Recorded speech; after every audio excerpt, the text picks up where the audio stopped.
E aí, gente, tudo bem? Lembra quando vocês eram crianças ou adolescentes e vocês recebiam uma ordem expressa dos seus pais, assim, hoje você não vai brincar na rua, hoje você não pode, você vai ficar em casa estudando, fazendo qualquer outra coisa. E aí você pensava assim, poxa, são 2 horas, meu pai só vai voltar do trabalho 5, dá pra eu ir brincar na rua até as 4h30 e subir antes dele voltar. Ele nunca vai descobrir, nunca vai descobrir. Ele tava lá você na rua, às 4, brincando de futebol, jogando queimado, brincando de pique. E aí lá no horizonte, quando você menos espera, tá o seu pai chegando na rua, voltando do trabalho, te olhando no fundo dos olhos, seus olhos se encontram com ele, e você já sabe que você vai encontrar quando vocês dois subirem juntos para casa. O castigo que você merece por desobedecer seus pais. Isso aconteceu com muita gente, imagino que tenha acontecido com você, ou pelo menos você deve ter imaginado a cena porque já viu algum amigo seu passando por isso.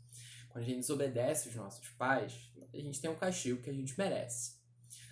O problema é quando a gente leva essa relação para o nosso relacionamento com Deus.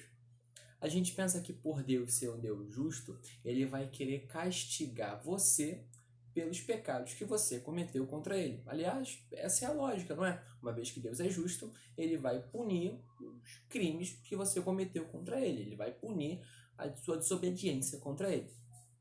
O problema é que se você já é alguém que foi reconciliado com o Senhor Jesus, se você é alguém que crê no Senhor Jesus, que crê na sua morte, sua ressurreição, isso não se aplica a você. É como se o seu pai chegasse no final da rua, olhasse no fundo dos seus olhos e ele não te castiga. E você fica perguntando assim, poxa, mas eu te desobedeci, por que você não está me castigando? Por quê? O que está acontecendo? Ele olha no fundo dos seus olhos e fala, alguém já pagou o seu castigo. Alguém já recebeu as chibatadas que você merecia receber, alguém já mereceu, alguém já tomou os cravos nas mãos e nos pés que você merecia tomar. Esse alguém, é claro, eu estou falando de Jesus. Quando os nossos pecados foram colocados no corpo de Jesus, eles foram pagos. A gente canta isso, nenhuma condenação há para os que estão em Cristo. Essa é uma passagem bíblica, está lá em Romanos 8. O problema é que a gente canta isso, a gente lê isso e a gente não vive isso. Quando eu estou dizendo que Deus é um Deus justo, eu quero dizer que, por ser justo, não faz o menor sentido ele atribuir a você um castigo que você já sofreu. Peraí, eu sofri algum castigo? Ué, não foi Jesus que morreu no meu lugar? Exatamente. O apóstolo Paulo vai dizer que ele foi crucificado com Cristo. O que isso quer dizer? Isso quer dizer que se os meus pecados foram para a cruz de Cristo, o meu velho eu também foi para a cruz de Cristo. Isso quer dizer que Jesus pagou todos os meus pecados e crucificou consigo o meu velho eu. O que isso quer dizer? Isso quer dizer que os meus pecados já foram pagos. Isso quer dizer que se Deus é um Deus justo e ele já puniu os meus pecados, ele não vai puni-los outra vez. Ué, ele já puniu os meus pecados do passado. E os do presente? E os do futuro? Ele ainda vai punir? Não, ele também já puniu. Jesus é eterno, faz sentido? Isso quer dizer que ele vai pagar pelos pecados do passado, do presente e do futuro. Pera. Isso quer dizer que todos os meus pecados já estão perdoados? É isso que a Bíblia diz. Durma com essa. Seus pecados já estão perdoados. Isso quer dizer que o olhar do seu Pai, o Pai Celestial, para você, não é um olhar de ira. Ele não está irado com você. O olhar do seu Pai, o Pai Celestial para você, é um olhar bondoso. É um olhar de paz. Não é o olhar daquele seu pai que te olha na esquina e vê, tá me desobedecendo. Não. É o olhar de um pai amoroso que olha para você e pergunta, por que você me desobedeceu? Isso não faz sentido. Você já foi reconciliado comigo. Quando a gente pensa na justiça de Deus, normalmente pensa assim, eu pequei, eu tenho que me esconder porque Deus vai me castigar, como Adão que se esconde em folhas de figueira e não quer encontrar Deus. Nós não fomos chamados para ter o mesmo modo de pensar que Adão. Nós fomos chamados para ter o mesmo modo de pensar que Jesus. O mesmo modo de pensar que Jesus não é temer um Deus que vai te punir, mas é aceitar um Deus que já te perdoou e está pronto a conceder a você uma vida de reconciliação. Veja bem, eu estou girando ao redor de um só argumento. Deus, por ser um Deus justo, não vai castigar você por causa dos seus pecados, porque ele já castigou os seus pecados em Jesus. Isso quer dizer que você pode viver uma vida livre do medo de Deus. Você não precisa ter medo de Deus. Então por que você ainda tem? Por que quando você peca, você se esconde?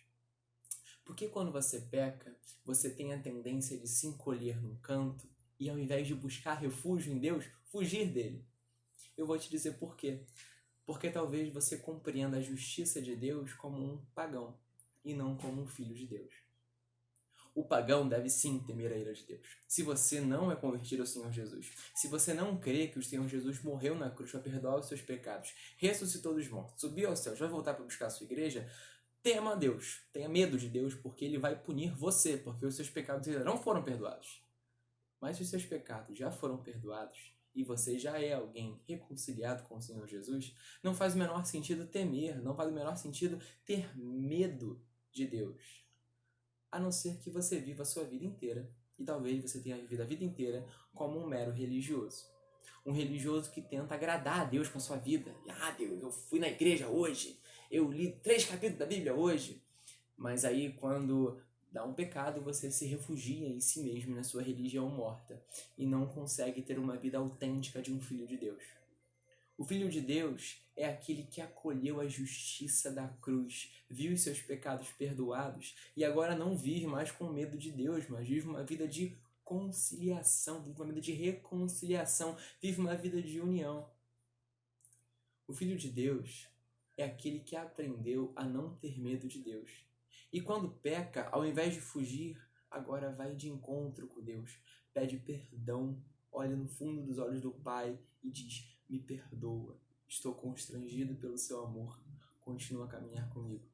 E as palavras do Pai são doces. Sim, eu vou caminhar com você, eu vou te ensinar a viver e você não precisa mais disso. Talvez se você continua tendo medo de Deus é porque você está vivendo uma vida longe da presença de Deus. Você vive uma vida como de um órfão e não como de um filho que é muito amado. Talvez você nunca tenha conhecido esse evangelho, esse amor de um Deus que se revela como um pai e não como um juiz que quer te punir pelos seus pecados. Talvez você tenha vivido uma vida toda, uma vida meramente religiosa, que só está preocupado em não desagradar a Deus, porque se você cometer algum deslize, ele vai te fulminar no inferno eterno.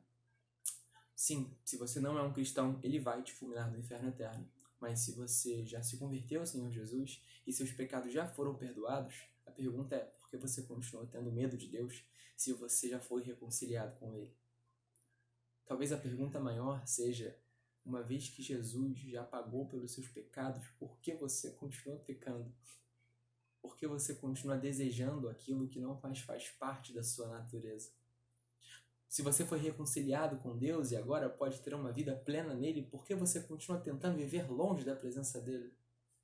Talvez você tenha medo de viver perto dele.